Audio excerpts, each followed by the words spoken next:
जो पहला सवाल है साथियों, वो एक वर्ड दिया है और आपको बताना है इसका एंटोनिम क्या होगा। एक वर्ड दिया है साथियों, लिबर्टी, ठीक है, आपको बताना है इसका एंटोनिम क्या होगा। जल्दी से कमेंट करके बताएं। देखिए जितने भी लोग अभी सुन रहे हैं, मैं आप सभी को बताना चाहूंगा कि ये जो सेशन आता है आप सभी से एज अ प्रैक्टिस लें, है ना।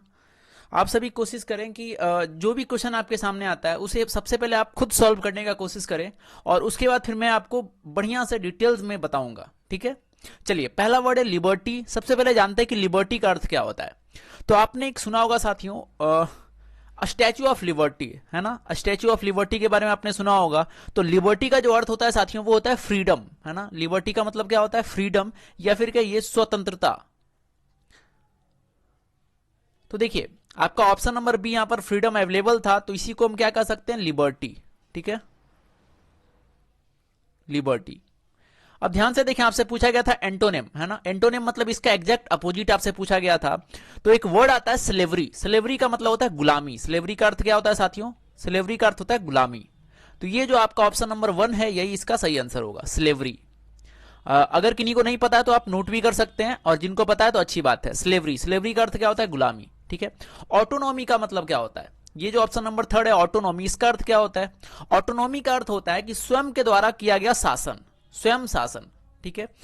कोई भी, जैसे कि बहुत सारा आपने बहुत सुना होगा डेमोक्रेसी, है ना, प्लूटोक्रेसी। तो ये जो ऑटोनॉमी है इसका मतलब होता है स्वयं के द्वारा, स्वयं के द्वारा सिर्फ एक व्यक्ति द्वारा किया गया शासन ऑटोनॉमी कहलाता है, ठीक है। और रिजर्वेशन आपका ऑप्शन नंबर 4, ये आप सभी को पता है रिजर्वेशन मतलब क्या होता है। चलिए आगे बढ़ते हैं, क्वेश्चन नंबर 2 की ओर हम लोग मूव करते हैं। क्वेश्चन नंबर 2 ये आपका फिलर्स का सवाल है साथियों, बताना है इसका सही आंसर क्या है। सबसे पहले हम सभी सवाल पढ़ेंगे इसे।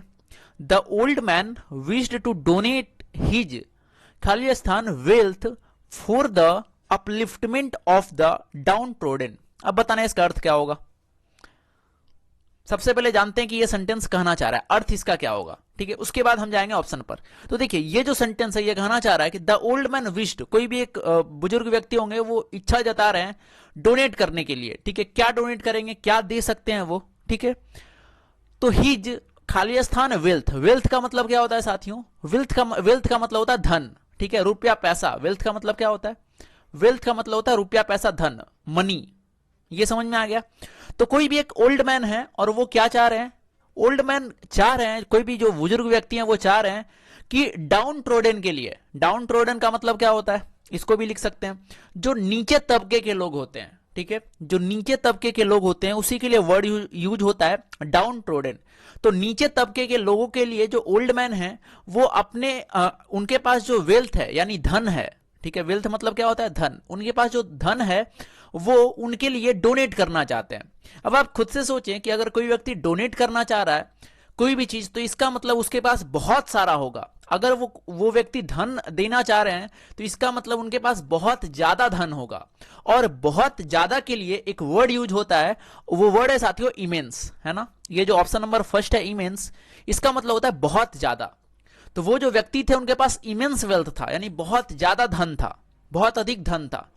और वो इसे नीचे तबके के लोगों के उत्थान के लिए, अपलिफ्टमेंट के लिए वो इसे दान में यानी डोनेट करना चाहते थे। तो ये क्लियर हो गया होगा, ठीक है। चलिए बाकी ऑप्शन भी देख लेते हैं। ऑप्शन नंबर 2 है साथियों इल्यूजिव, ठीक है। ऑप्शन नंबर 2 है इल्यूजिव। इल्यूजिव का अर्थ क्या होता है, इसका अर्थ होता है मायावी, जो आसानी से पकड़ में ना आता हो, है ना।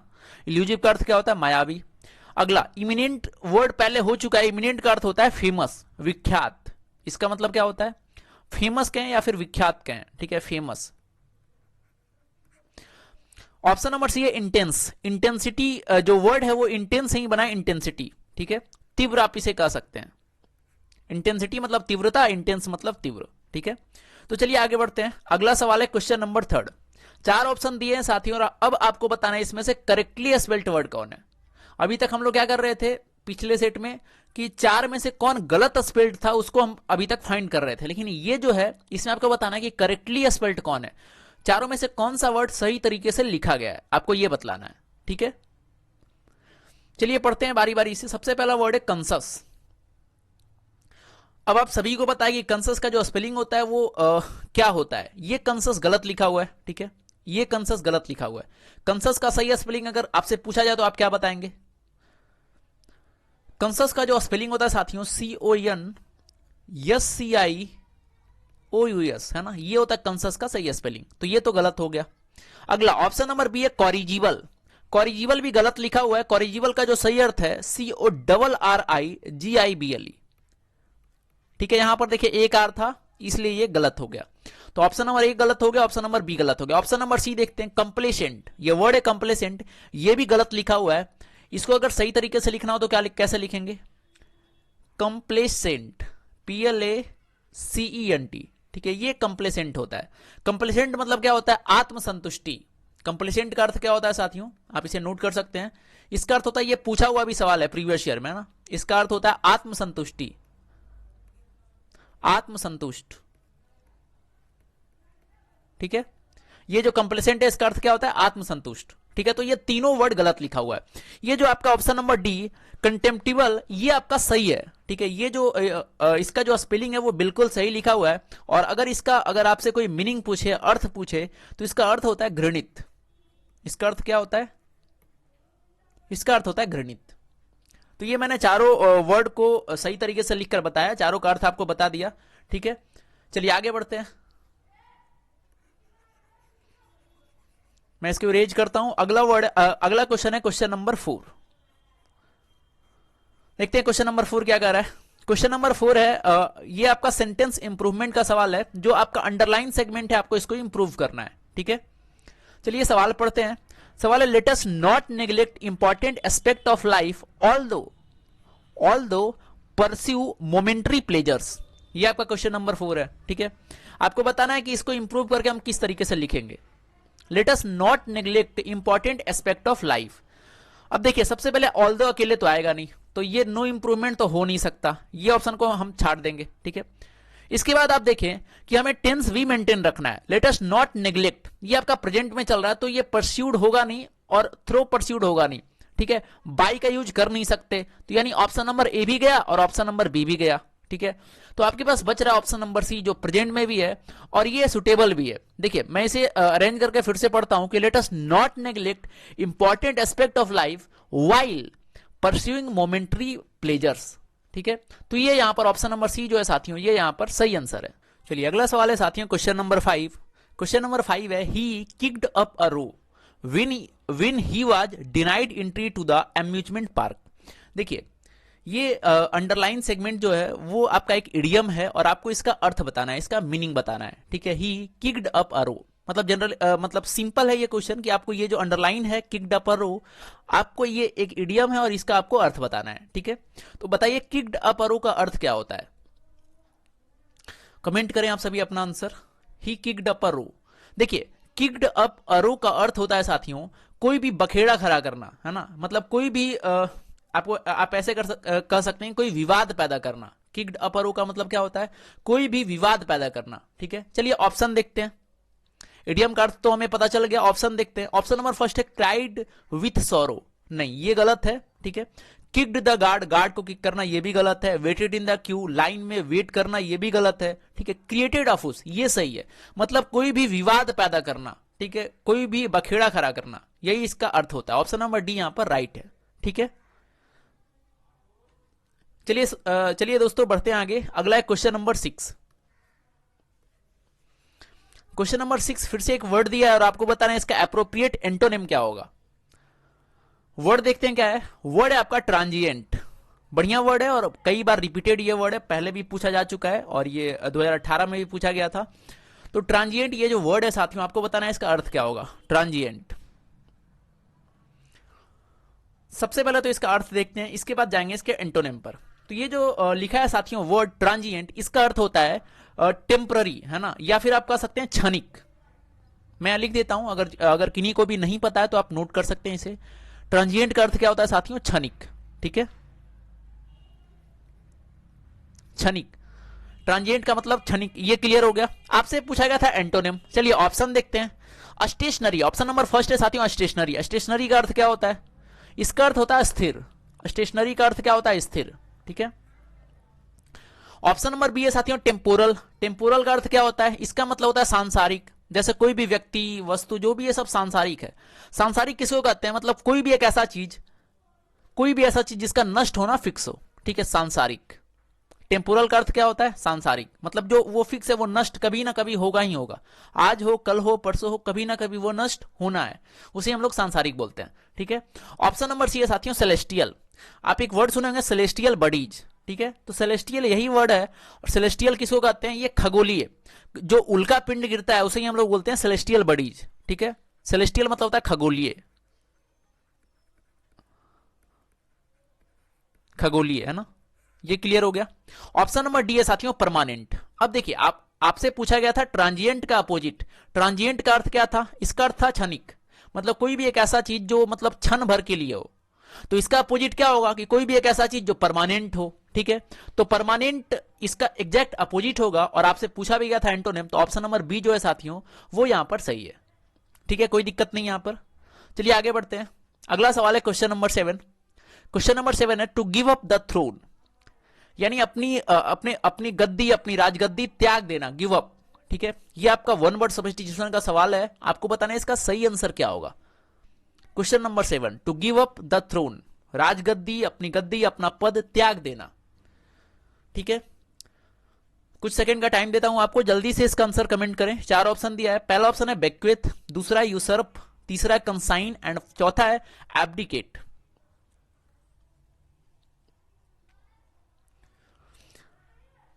चलिए देखते हैं बारी बारी से ऑप्शन, सारे ऑप्शन को देखते हैं। ऑप्शन नंबर फर्स्ट लिखा है साथियों बेक्वेथ। बेक्वेथ का अर्थ क्या होता है? इसका अर्थ होता है वसीयत, है ना। इसका अर्थ क्या होता है? इसका अर्थ होता है साथियों वसीयत। जिनको नहीं पता है आप नोट कर लीजिएगा ऐसे। बेक्वेथ का अर्थ क्या होता है? इसका अर्थ होता है वसीयत, ठीक है। कंसाइन का मतलब नहीं होता, ये नॉर्मल वर्ड है, बेक्वेथ भी नहीं होगा। यूसर्प, इसका मतलब क्या होता है? किसी भी चीज को हड़पना, ठीक है। जो भी इंपॉर्टेंट वर्ड है मैं बताते जा रहा हूं आपको। हड़पना, किसी चीज को हड़प लेना, उसे ही बोलते हैं यूसर्प। और अगर इसमें ईआर लगा दें, ठीक है, अगर हम इसमें ईआर लगा दें तो ये आपका नाउन बनेगा और ये हो जाएगा हड़पने वाला, ठीक है। ये क्लियर। ऑप्शन नंबर डी है साथियों एब्डिकेट। ये अच्छा वर्ड है और यही इसका आंसर है। एब्डिकेट का मतलब होता है कि कोई भी पद या कोई भी गद्दी को त्याग देना, ठीक है। एब्डिकेट का अर्थ क्या होता है? कोई भी पद या कोई भी गद्दी को त्याग देना, ठीक है। ये क्लियर हो गया। चलिए अगला सवाल है साथियों क्वेश्चन नंबर 8। क्वेश्चन नंबर 8 है एक पैराजंबल का सवाल है, बताना है इसका सही आंसर क्या होगा। क्वेश्चन नंबर 8, देखिए जब भी पैराजंबल का सवाल आए तो कुछ बेसिक चीजें जो मैंने आपको पहले से बता रखी है, आपको इसका ध्यान देना है। सबसे पहला काम क्या करना है? हमें ऑप्शन देखना है, ठीक है। कोई भी पैराजंबल का सवाल बनाने से पहले हमें ऑप्शन देखना है। अब देखिए आप 4 ऑप्शन आपके सामने दिए गए हैं, चारों में आप ये देखें कि सेंटेंस का शुरुआत किससे करना है। तो देखिए ऑप्शन नंबर ए में ए से किया जा रहा है, डी में भी ए से किया जा रहा है, बी में सी से किया जा रहा है और सी में सी से किया जा रहा है, ठीक है। मतलब ये तो कंफर्म हो गया कि ये जो ऑर्डर में सजाना, या तो पहले ए आएगा, ठीक है, या तो पहले सी आएगा, ठीक है। या तो ए आएगा या तो सी आएगा, बी और डी शुरुआत में नहीं आ सकता। ये क्लियर। दूसरा काम क्या करेंगे? स्टेप नंबर 2 क्या है कि 2 सेंटेंस का पेयर बनाएंगे। तो बनाते हैं पेयर। सबसे पहले पढ़ते हैं लाइन को। एक रैंडम लाइन उठाते हैं, लाइन नंबर ए है ना, सेंटेंस नंबर ए उठाते हैं कि what can we do to avoid anger and provocation. देखिए ये जो सेंटेंस नंबर 1 है साथियों, इसमें एक सवाल आपसे पूछा जा रहा है कि हम एंगर और प्रोवोकेशन को टालने के लिए, अवॉइड करने के लिए हम क्या कर सकते हैं, ठीक है। एक सवाल आपसे पूछा। अब इसके बाद जो भी सेंटेंस होगा वो इसका जवाब होगा। इसके बाद जो भी सेंटेंस होगा वो क्या होगा? इसका जवाब होगा। अब देखते हैं। अब इसका जो आंसर है साथियों वो आपका सेंटेंस नंबर डी में लिखा हुआ है कि वी नीड टू, हमें क्या करना चाहिए? तो हमें करना चाहिए, हमें जरूरत है, we need to develop in ourselves the capacity for conversion to turn negative experiences into positive thinking. हमें क्या करना चाहिए? तो हमें अपने अंदर वो कैपेसिटी डेवलप करना चाहिए। कैसी कैपेसिटी? तो नेगेटिव एक्सपीरियंस को पॉजिटिव थिंकिंग में बदलने की कैपेसिटी, ठीक है। तो सबसे पहले एक सवाल पूछा गया सेंटेंस नंबर ए में और उसका जवाब मिला सेंटेंस नंबर डी, ठीक है। तो मतलब यहां पर साथियों एक पेयर वर्ड आपको मिला ए और ए के बाद क्या मिला? डी, ठीक है। अब इसके बाद क्या करना है? डायरेक्ट आपको ऑप्शन के पास जाना है। ऑप्शन में देखिए यहां पर ऑप्शन नंबर ए में ए और डी एक साथ नहीं लिखा हुआ है, मतलब ये तो गलत हो गया, ठीक है। ऑप्शन नंबर सी में देखिए ए डी एक साथ लिखा हुआ है, ये हो सकता है आंसर। ऑप्शन नंबर बी में देखिए एडी एक साथ लिखा हुआ है, ये भी हो सकता है आंसर, ठीक है। और ऑप्शन नंबर डी में एडी एक साथ नहीं लिखा हुआ है, ये भी गलत हो गया। मतलब यहां से 2 ऑप्शन आपके इलिमिनेट हो गए। तो दो ऑप्शन की ओर ध्यान नहीं देना है। अब जो बचा है बी और सी, इसकी ओर ध्यान देना है। अब देखिए दोनों ऑप्शन में सी से शुरुआत किया गया है, मतलब ये तो कंफर्म हो गया कि ए से शुरुआत नहीं करेंगे, हमें सी से शुरुआत करना पड़ेगा। तो चलिए सबसे पहले सी पढ़ते हैं। सी में क्या लिखा है कि the society is full of people who think and act differently, मतलब ये जो सोसाइटी है ये भिन्न भिन्न लोगों से भरा हुआ है जो सोचते और करते अलग अलग है ना। तो सी में सबसे पहले हुआ। सी के बाद हम कहां जाएंगे? तो देखिए सी के बाद डायरेक्ट हम सवाल पूछ नहीं सकते, सबसे पहले कुछ बताएंगे तब तो सवाल पूछेंगे। तो सी के बाद ए ना जाकर सी के बाद बी जाएंगे हम, ठीक है। बी पढ़ते हैं। Anger and tension are prevalent due to conflicts arising out of these differences. देखिए बी में जो सेंटेंस लिखा हुआ है कि anger and tension are prevalent due to conflict arising out. देखिए जो कॉन्फ्लिक्ट वर्ड आया है, जो ये डिफरेंस के कारण हो रहा है, तो किसके डिफरेंस के कारण? ये जो सोसाइटी में लोग हैं जो अलग अलग सोचते हैं। तो मतलब एक दूसरा पेयर बना सी और बी का, ठीक है। अगला पेयर क्या बना आपके पास? मतलब सी होगा शुरुआत और सी के बाद बी जाएंगे। तो देखिए सी के बाद बी किसमें है? आपका ऑप्शन नंबर बी में, ठीक है। सी बी और ए डी, ठीक है। ये क्लियर हो गया साथियों। तो मैं एकदम ब्रेक कर एकदम स्लो में आराम से आपको पैराजंबल समझा रहा हूं। ये इसलिए समझा रहा हूं क्योंकि ये बहुत इंपॉर्टेंट है साथियों, है ना। अगर आप मेंस का एग्जाम देते हैं तो लगभग 20 से 25 पैराजंबल पूछे जाते हैं, ठीक है। अगर आप प्री का एग्जाम देंगे तो चाहे वो सीएचएसएल हो, सीजीएल हो, लगभग प्री में 2 आपको पैराजंबल देखने को मिलेंगे, ठीक है। तो उसके लिए आपको तैयार होकर जाना है और लोग इससे डरते हैं। आपको डरना नहीं है, एकदम स्टेप बाय स्टेप मैं जैसे बता रहा हूं वैसे आपको करते चल रहा है, ठीक है। चलिए आगे बढ़ते हैं। अगला सवाल है क्वेश्चन नंबर 9, रेटिसेंट। एक वर्ड दिया है साथियों रेटिसेंट, और आपको बताना है इसका एप्रोप्रिएट सैनोनिम क्या होगा। रेटिसेंट, जल्दी से मैं कुछ सेकंड का टाइम देता हूं, जल्दी से इसका आप सही आंसर कमेंट करें।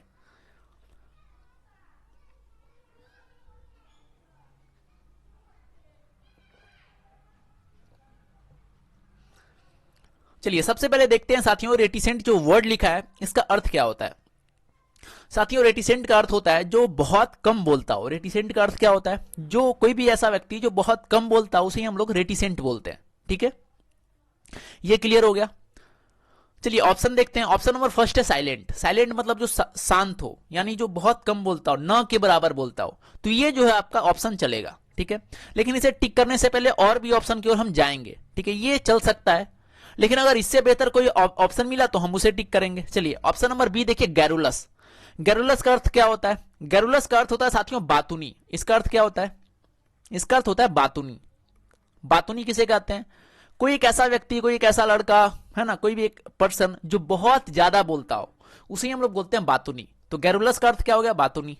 ऑप्शन नंबर सी है साथियों एक्सट्रोवर्ट। एक्सट्रोवर्ट का मतलब भी बातूनी ही होता है, ठीक है। एक्सट्रोवर्ट, गैरुलस, ये सब क्या है? ये सब इसके आपस में सैनोनिम है। सबका जो अर्थ है वो सेम होता है। कॉन्फिडेंट तो नॉर्मल वर्ड है, कॉन्फिडेंट, ये आप सभी को इसका अर्थ पता होगा कॉन्फिडेंट का। अब यहां बात करते हैं कि कोई भी एक ऐसा ऑप्शन नहीं मिला हमें जो साइलेंट से अच्छा हो, ठीक है, साइलेंट वाले ऑप्शन से ज्यादा बेटर हो। तो अगर कोई नहीं मिला तो हम साइलेंट के साथ ही जाएंगे, ठीक है। चूंकि साइलेंट का मतलब एकदम शांत होता है, लेकिन रेटिसेंट का मतलब जो कोई एक ऐसा व्यक्ति जो न के बराबर बोले। अब एकदम ना बोले उसे हम नहीं कहते हैं रेटिसेंट। जो न के बराबर बोले मतलब वो बहुत कम बोलता हो, ठीक है। अब इसी के साथ आप एक और वर्ड यहां पर जो यूज होता है, जो पूछा गया उसको आप नोट करेंगे, वो है आपका इंट्रोवर्ट। इंट्रोवर्ट, ठीक है। रेटिसेंट का अगर आपसे सैनोनिम पूछा गया था तो इंट्रोवर्ट अगर कोई ऑप्शन में होता तो आप इंट्रोवर्ट को टिक करते, ठीक है। इंट्रोवर्ट का मतलब ये होता है साथियों जो कोई एक ऐसा व्यक्ति जो बहुत कम बोलता हो, ठीक है। आगे बढ़ें। चलिए अगला क्वेश्चन नंबर 10, ये फिलर का सवाल है। पढ़ते हैं सवाल क्या कह रहा है। क्वेश्चन है द कमिटी मेंबर्स वेयर इन खाली स्थान over the budget for the function. अब देखिए कमिटी मेंबर के बीच में क्या हो सकता है, तो बजट के लिए क्या हो सकता है? या तो वो सहमत हो जाए या तो उनमें मतभेद हो जाए, यही तो हो सकता है। तो चलिए ऑप्शन पढ़ते हैं, ऑप्शन देखते हैं क्या क्या ऑप्शन है। ऑप्शन नंबर फर्स्ट है साथियों डिफरेंस। डिफरेंस यहां गलत होगा, ठीक है। डिफरेंस मतलब अलग अलग, ये कोई यहां पर डिफरेंस यहां पर सुटेबल होगा ही नहीं होगा, ठीक है, यहां नहीं हो सकता डिफरेंस। ऑप्शन नंबर बी है साथियों डिसेंट। आपको एक वर्ड पता होगा एसेंट, है ना। एसेंट का मतलब होता है सहमत होना, तो डिसेंट का मतलब होता है सहमत नहीं होना, यानी मतभेद होना। तो मैंने आपको क्या कहा कि जब भी कोई बजट बन रहा होगा तो जो कमिटी मेंबर या तो सहमत होंगे या तो सहमत नहीं होंगे। अब देखिए एसेंट कोई वर्ड दिया है नहीं, तो हमें क्या टिक करना होगा, डिसेंट। इसका मतलब क्या होता है, इसका मतलब होता है मतभेद होना, मतभेद, ठीक है, ये क्लियर। चलिए और भी ऑप्शन है उसको भी देख लेते हैं। डिफरेंस का अर्थ होता है वो रिस्पेक्ट के सेंस में होता है। ये जो डिफरेंस, देखिए ये डिफरेंस है, ऑप्शन नंबर ए डिफरेंस है, और इसको डिफरेंस बोलते हैं। डिफरेंस, डिफरेंस और डिफरेंस अंतर है दोनों में। ये जो है रिस्पेक्ट के सेंस में यूज होता है, ठीक है। और ऑप्शन नंबर डी है डिसेंट। इसका कई मीनिंग होता है, इसका वंश भी होता है ना, वंश, या फिर उतार के लिए भी इसका यूज करते हैं हम लोग, उतार या ढलान के लिए, ठीक है, डिसेंट का यूज। ये क्लियर। तो क्वेश्चन नंबर 10 का सही आंसर क्या होगा, option number B dissent. Dissent, dissent का मतलब मतभेद। आगे बढ़ेंगे, अगला है क्वेश्चन नंबर 11। क्वेश्चन नंबर 11 एक सेंटेंस दिया और आपको बताना है इसका इसमें किस वाले पार्ट में एरर है। इसमें आपको एरर फाइंड करना है क्वेश्चन नंबर 11 में। चलिए सवाल पढ़ते हैं। सवाल है each of the girls have given an impressive dance performance. मतलब जो भी लड़कियां थी, सारी लड़कियों में से प्रत्येक लड़की उसने बहुत ही इंप्रेसिव डांस परफॉर्मेंस दिया, ठीक है। अब यहां पर आपको जैसा कि पता है कि अगर कभी भी शुरुआत में ईच ऑफ का यूज हो, कहीं भी अगर ईच ऑफ का यूज हो, ठीक है, तो उसके बाद पीसीएन तो होता है, लेकिन उसके साथ जो वर्ब का यूज करते हैं वो सिंगुलर का यूज करते हैं, ठीक है, सिंगुलर वर्ब होता है। ये क्लियर। तो ये जो हैव है साथियों, यहां पर हैव नहीं होना चाहिए था, इसके जगह पर हैज होना चाहिए था, ठीक है। बहुत ही सिंपल सवाल था। इसका सही आंसर क्या हो जाएगा, ऑप्शन नंबर ए, ठीक है। चलिए आगे बढ़े हम लोग। अगला है क्वेश्चन नंबर 12। क्वेश्चन नंबर 12 देखते हैं क्या कर रहा है। The heavy losses in businesses came like a bolt from the blue. देखिए ये जो अंडरलाइन पार्ट है बोल्ट फ्रॉम द ब्लू, ये एक इडियम है और आपको इसका अर्थ बताना है। मैं फिर से सेंटेंस पढ़ता हूं। The heavy losses in business came like a bolt from the blue. सबसे पहले तो आपको देखना है कि बोल्ट फ्रॉम द ब्लू का अर्थ होता क्या है, तब तो ऑप्शन की ओर हम जाएंगे। बताइए। बोल्ट फ्रॉम द ब्लू का मतलब होता है साथियों कि कोई अचानक जो विपत्ति आ जाता है, ठीक है, अचानक कोई विपदा आ जाता है, अनएक्सपेक्टेड डिजास्टर। देखिए आपका ऑप्शन नंबर बी में एग्जैक्ट लिखा है अनएक्सपेक्टेड डिजास्टर। अब बोल्ट फ्रॉम द ब्लू का अर्थ क्या होता है, कोई भी जो बिना बुलाए कोई अगर विपत्ति आ जाता है, मतलब अचानक कोई विपत्ति आ जाता है, अचानक दुख का कोई घड़ी आ जाता है, तो उसे ही हम लोग बोलते हैं अनएक्सपेक्टेड डिजास्टर, ठीक है। और ये किसका अर्थ है, बोल्ट फ्रॉम द ब्लू का, ठीक है। ये एक इडियम है बोल्ट फ्रॉम द ब्लू, कई बार पूछा जा चुका है, ठीक है साथियों। चलिए आगे बढ़ते हैं। अगला है क्वेश्चन नंबर 13। फिर से 4 ऑप्शन दिए गए हैं और चारों में बताना है कौन सही से लिखा हुआ है। सबसे पहला वर्ड जो है वो आपका अटेंडेंस। अटेंडेंस जो है वो सही लिखा है क्या, बताइए जल्दी से। Option number A. चलिए देखते हैं। ऑप्शन नंबर ए साथियों जो अटेंडेंस लिखा है ये गलत लिखा हुआ है ना, ये गलत लिखा हुआ है। अगर इसको हम सही करें तो क्या होगा, अटेंडेंस ये लिखा हुआ है ATTEN नहीं होता है, DANC होता है, ठीक है। ये जो ई है, ई के जगह पर हमें क्या लिखना होगा, ई के जगह पर हमें ए लिखना होगा, ठीक है। अटेंडेंस होता है, ठीक है, उपस्थिति। ये सही हो गया, ये पहले गलत था, हमें करेक्ट खोजना है तो ये तो नहीं होगा। अगला ऑप्शन नंबर सी में देखिए एरोगेंस लिखा हो, यहां देखिए ये गलत लिखा हुआ है, ठीक है। एरोगेंस होता है ARROGANC होता है ना, यहां पर क्या लिखा हुआ है GENC, इसका कोई मतलब ही नहीं है, ये भी गलत हो गया। ऑप्शन नंबर डी लिखा हुआ है अपीयरेंस, APP होता है, ये भी गलत लिखा हुआ है, ठीक है। क्या होता है अपीयरेंस, APPEARANC, ठीक है। यहां पर सिर्फ और सिर्फ एक पी का यूज किया था, गलत हो गया ये। आपका जो ऑप्शन नंबर बी लिखा है साथियों एबंडेंस, ये बिल्कुल सही लिखा हुआ है, ठीक है। एबंडेंस जो है वो सही लिखा हुआ है और यही इसका आंसर होगा। इसका अर्थ क्या होता है, प्रचुरता, ठीक है। एबंडेंस का अर्थ क्या होता है साथियों, प्रचुरता। क्लियर है, यही सवाल का सही आंसर है, एबंडेंस। चलिए आगे बढ़ते हैं। अगला है क्वेश्चन नंबर 14। फिर से एक जंबल सेंटेंस का सवाल आया है। 4 सेंटेंस दिए गए और आपको करेक्ट ऑर्डर में इसको सजाना है। चलिए इसको शुरू करते हैं, इसको सॉल्व करते हैं। सबसे पहला काम क्या करेंगे हम, शुरुआत कहां से करें। सबसे पहला काम आपको कहा गया है कि ऑप्शन देखें। अब ऑप्शन में देखें आप कि या तो ए से शुरू किया गया साथियों, या तो बी से शुरू किया गया है, ठीक है। या तो ए से है शुरू या तो बी से है शुरू, ठीक है। ए और बी, मतलब ये कंफर्म हो गया सी और डी से शुरुआत कर नहीं सकते। और वैसे ही आप देखेंगे सी और डी में प्रोनाउन से किया गया शुरुआत, ये तो होगा नहीं, ये क्लियर। अब इसके बाद क्या करेंगे, अब पेयर बनाएंगे। तो देखिए फिर से एक सवाल पूछा जा रहा है, ऑप्शन नंबर ये सेंटेंस नंबर बी में देखिए फिर से एक सवाल पूछा जा रहा है, why do some species survive and other become extinct. यहाँ एक सवाल पूछा गया कि क्यों कुछ स्पीसीज जो सर्वाइव करते हैं और कुछ जो हैं विलुप्त होते जा रहे हैं, आखिर इसका कारण क्या है। ठीक है, तो सबसे पहले सवाल पूछा गया, ठीक है, बी को यहां रख लेते हैं।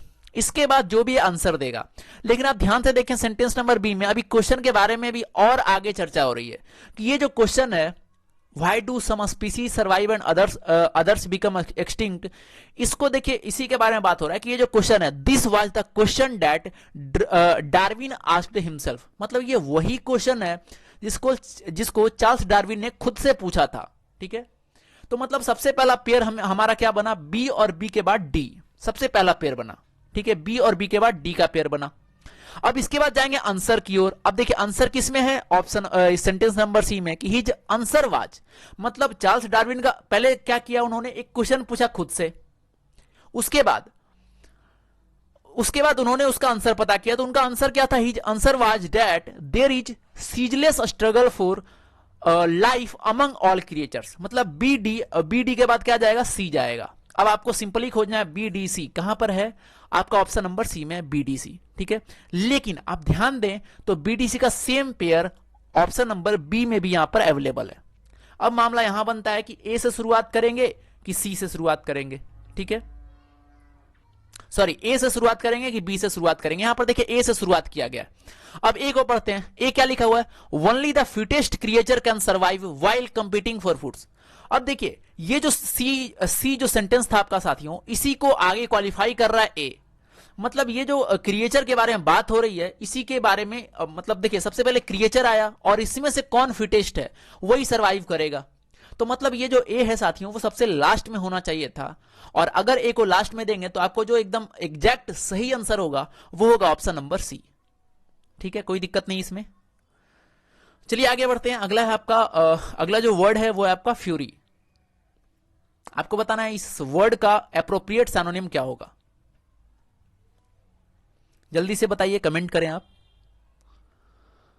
फ्यूरी, इसका अर्थ क्या होता है साथियों, इसका अर्थ होता है गुस्सा होना, बहुत ज्यादा गुस्सा होना है ना। इसका अर्थ क्या होता है, मैं लिखता हूं यहां पर, इसका अर्थ होता है गुस्सा। बहुत ज्यादा गुस्सा के लिए हम फ्यूरी वर्ड का यूज करते हैं। ठीक है, चलिए ऑप्शन देखते हैं। सौरो का मतलब होता है दुख, ये तो नहीं होगा। ठीक है, क्रुएल्टी मतलब निर्दयता, ये भी नहीं होगा। फ्राइट मतलब भय, डर के सेंस में यूज करते हैं इसका ना, ये भी नहीं होगा। एंगर मतलब गुस्सा। बहुत ही आसान था ये सवाल, ऑप्शन नंबर बी इसका सही है।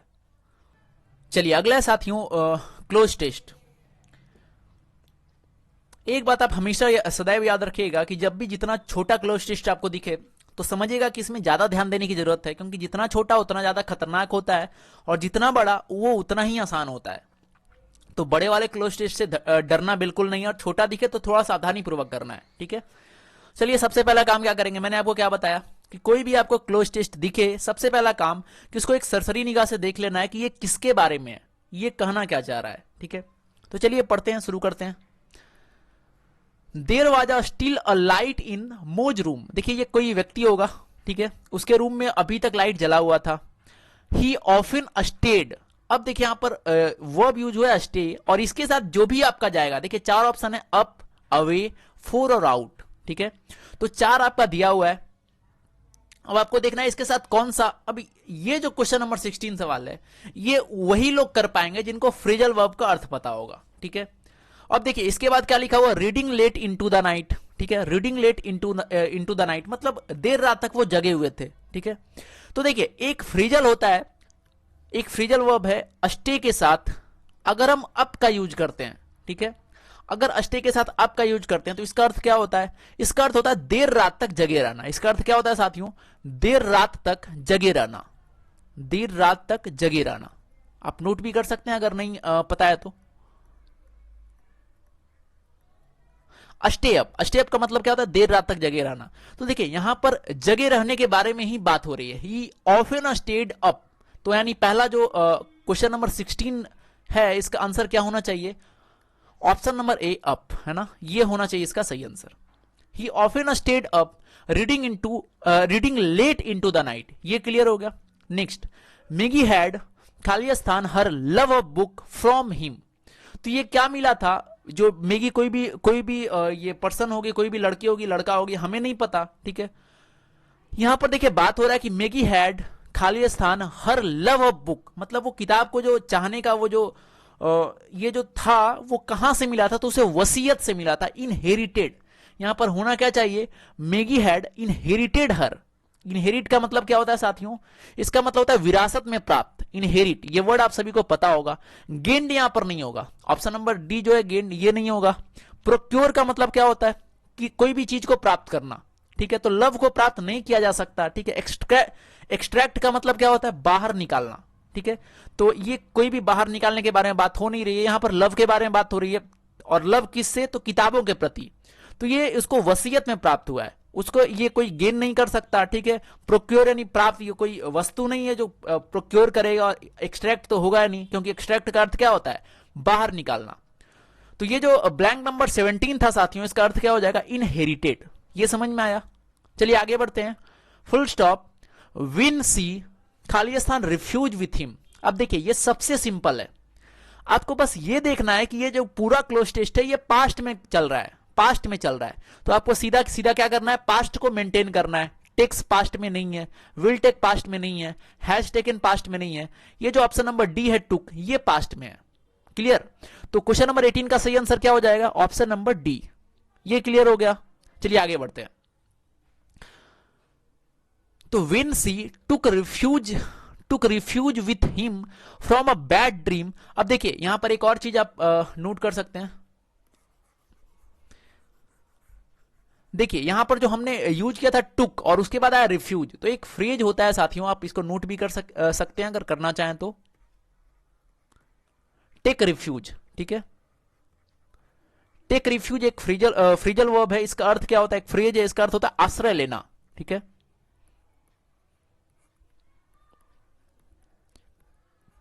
टेक रिफ्यूज का अर्थ क्या होता है साथियों, आश्रय लेना, ठीक है।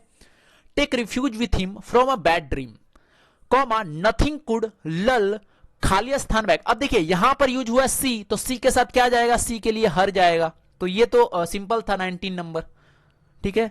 तो ठीक है, इससे हमें कोई दिक्कत नहीं, या जो एक वर्ड यूज हुआ है LULL, ये जो वर्ड है ये अच्छा वर्ड है, ठीक है, ये आपसे पूछा जा सकता है, ठीक है। तो इसको हम सब इसका अर्थ देखेंगे, इसका अर्थ क्या होता है, तो ये जो वर्ड है साथियों इसका अर्थ क्या होता है ये आप नोट करेंगे अभी।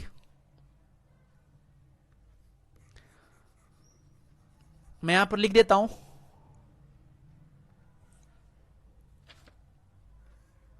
ये जो है इसका अर्थ होता है शांत रखना या शांत करना, ठीक है, किसी चीज को शांत रखना या शांत करना, अच्छा वर्ड है ना। चलिए ये क्लियर हो गया, यहां तक 19 नंबर ब्लैंक तक क्लियर है। Her back to sleep better than Mose's calm breathing. अब देखिए ब्रीथिंग के बाद क्या लगाएंगे, अब यहां फिर से आप ऑप्शन एलिमिनेट करके लगा सकते हैं। ब्रीथिंग अगेंस्ट नहीं होगा, ठीक है, ब्रीथिंग अगेंस्ट नहीं होता है। ब्रीथिंग अराउंड नहीं, चारों ओर नहीं, बिहाइंड नहीं। एक जो सुटेबल वर्ड है, सुटेबल आपका है वो है आपका बिसाइड, ठीक है। बिसाइड मतलब बगल में होता है, लेकिन यहां पर आप अगर आप देखिए बहुत सारा ऐसा ऑप्शन भी होता है जो आपको सीन्स वाइज आपको करना पड़ेगा, ठीक है। यहां पर जो लिखा हुआ है, देखिए फिर से मैं इस पूरे सेंटेंस को पढ़ता हूं कि lull her back to sleep better than moose calm. देखिए मैंने क्या बताया कि ये कोई पर्सन होगा, ठीक है, और इसका जो काम ब्रीथिंग है उसके तो उसी के बारे में बात हो रही है कि बिसाइड हर, उसके बगल में, and the sound of the pages turning, ठीक है। वो जो सोई थी मूज, ठीक है, देखिए दो है, एक मूज था और एक मिगी, ठीक है। तो यहां पर होना क्या चाहिए, यहां पर होना चाहिए बिसाइड, और यही इसका करेक्ट है। क्लियर, यहां पर कोई दिक्कत नहीं। तो देखिए मैं हर एक पैंतरा आपको बता रहा हूं, हर एक तरीका बता रहा हूं, आप किसी भी तरीके से आपको आंसर तक पहुंचना है, आप ऑप्शन एलिमिनेशन तरीका लगाइए, ठीक है। आप ग्रामर लगाइए, जैसे मैंने क्वेश्चन नंबर 18 को क्या किया, ग्रामर से किया। हमें नहीं पता विल लगेगा, हैज लगेगा, क्या लगेगा, हम ग्रामर बस देखे कि पास्ट चल रहा है, पास्ट को हमने मेंटेन कर दिया, ठीक है साथियों। चलिए बढ़ते हैं आगे। अगला क्वेश्चन नंबर 21, एक्टिव पैसिव का सवाल है। देखिए क्या लिखा हुआ है, the hunchback was being laughed. अब देखिए जैसे ही दिखा वाज बीइंग, तो बीइंग दिखा तो क्या क्या जाएगा, ये कंटिन्यूअस में जाएगा। तो आपको पता है कि अगर वेयर प्लस बीइंग हो, सॉरी वाज या वेयर प्लस बीइंग हो, अगर ये पैसिव में हो तो इसका एक्टिव क्या बनता है, तो वाज या वेयर तो रहेगा एज इट इज और इसके साथ कंटिन्यूअस जाएगा। तो देखिए कंटिन्यूअस यहां तो ठीक है, आप यहां देखें यहां कंटिन्यूअस तो ठीक है लाफिंग, लेकिन इसके साथ वाज होना चाहिए, तो वाज यहां पर अवेलेबल है। ठीक है, तो क्वेश्चन नंबर 21 का सही आंसर क्या हो जाएगा साथियों, ऑप्शन नंबर ए। ये क्लियर। आगे बढ़ते हैं, अगला क्वेश्चन नंबर 22। ये आपका वन वर्ड सब्स्टिट्यूशन का सवाल है। आपको बताना है इस सेंटेंस को एक वर्ड के रूप में कैसे हम नोटिफाई कर सकते हैं। क्या है sentence, a trade that is prohibited by law. मतलब कोई भी एक ऐसा ट्रेड, कोई भी एक ऐसा काम जो कानून इसकी इजाजत नहीं देता है, यानी कानून के नजर में वो अवैध है, गैर कानूनी है।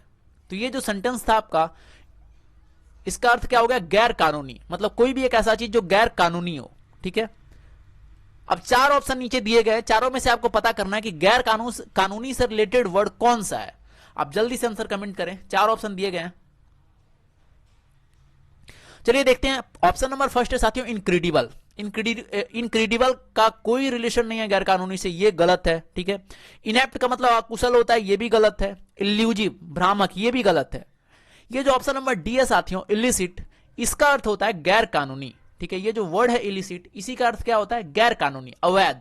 ठीक है, ये मैंने आपको पहले भी बता रखा है, इसका अर्थ क्या होता है, अवैध या गैर कानूनी। ठीक है, चलिए आगे बढ़ते हैं, अगला क्वेश्चन नंबर 23 देखते हैं। क्वेश्चन नंबर 23 में क्या कर रहा है, select the correct passive form. आपको पैसिव, ये जो एक्टिव में दिया गया है, आपको इसको पैसिव फॉर्म में चेंज करना है। तो सिंपल सवाल है ये। देखिए क्या लिखा हो, सम पीपुल बिलीव डैट, बस आप इतने वाले पार्ट को पकड़िए, सम पीपुल बिलीव। ठीक है, तो इसका क्या बनेगा आपका passive, it is believe by some people. ठीक है, देखिए ये आपका किस में है, ये आपका प्रेजेंट में, सम पीपुल बिलीव, ये आपका V1 के रूप में है। तो V1 है तो किस में चेंज होगा, इज MR में, तो इट लगेगा, इट इज बिलीव, है ना। अब देखिए इट वाज तो होगा नहीं, यहां पर इट इज सही है। ठीक है, यहां पर भी इट इज है, इट हैज होगा नहीं, ये कट कर दीजिए। अब दो ऑप्शन बच रहे हैं, और आप सभी को पता है कि जब भी हम पैसिव फॉर्म का चर्चा करते हैं, ठीक है, जब भी हम पैसिव फॉर्म का चर्चा करते हैं तो वहां पर आपको पता है कि अगर कोई भी पैसिव फॉर्म में है तो उसमें हमेशा V3 होगा ही होगा। ठीक है, अब आप ध्यान से देखें तो यहां पर बिलीफ लिखा हुआ है, जो गलत है। बिलीफ V3 फॉर्म नहीं है, वर्ब का थर्ड फॉर्म नहीं है, बल्कि वर्ब का फर्स्ट फॉर्म है। ठीक है, बिलीफ, ये गलत होगा। ये बिलीव की जगह पर हमें क्या लिखना पड़ेगा, बिलीव्ड। ठीक है, ये सही होगा आपका, बिलीव, बिलीफ, बिलीव्ड, है ना। बिलीव, बिलीव्ड, बिलीव्ड, ये बिलीफ है, ये वर्ब है ही नहीं, ये दूसरा है। ठीक है, आपका फर्स्ट फॉर्म जो होता है वो बिलीव होता है, ये जो बिलीफ लिखा हुआ है ये वर्ब है ही नहीं। ये क्लियर हो गया, तो आपका बिलीफ नहीं होगा, ऑप्शन नंबर ए नहीं होगा, ऑप्शन नंबर सी जो है वो सही आंसर है यहां पर। आगे बढ़े हम लोग, अगला क्वेश्चन नंबर 24 इंप्रूवमेंट का सवाल है, सेंटेंस इंप्रूवमेंट। पढ़ते हैं क्या है सवाल, we must endeavour to increase women's access for education also employment. अच्छा सवाल है। आपको देखिए इस वाले पार्ट को इंप्रूव करना है, access for education also employment. बताइए क्या होगा। ये जो क्वेश्चन है ये पहले भी रिपीट कर चुका है, मतलब इसमें जो कॉन्सेप्ट लगने वाला है ये पहले वाले सेट में भी आ चुका है। मैंने आपको पहले बताया था कि ये जो वर्ड है एक्सेस, ठीक है, ये जो वर्ड है साथियों एक्सेस, ये हमेशा अपने साथ प्रीपोजिशन कौन सा लेता है, टू। ठीक है, एक्सेस अपने साथ कौन सा प्रीपोजिशन लेता है, टू लेता है। ठीक है, याद रहेगा आपको। तो कहने का मतलब आपको सिर्फ क्या देखना था, एक्सेस के साथ टू का यूज होना चाहिए। यहां पर 4 है तो नो इंप्रूवमेंट नहीं होगा। ठीक है, अब देखिए एक्सेस इन यहां पर है, ये भी नहीं होगा। यहां पर देखिए टू का यूज तो किया हुआ है, लेकिन ये एक्सेस ही चेंज कर दिया, ये दूसरा एक्सेस हो गया, ये गलत हो गया। आपका ये जो ऑप्शन नंबर डी है, यहां पर एक्सेस के साथ टू का यूज है और ये यहां पर सही है। ये क्लियर साथियों। चलिए आगे बढ़ते हैं, अगला क्वेश्चन नंबर 25।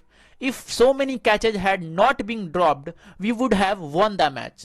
अगर इतना सारा कैच नहीं ड्रॉप किया जाता तो हम मैच को जीत जाते।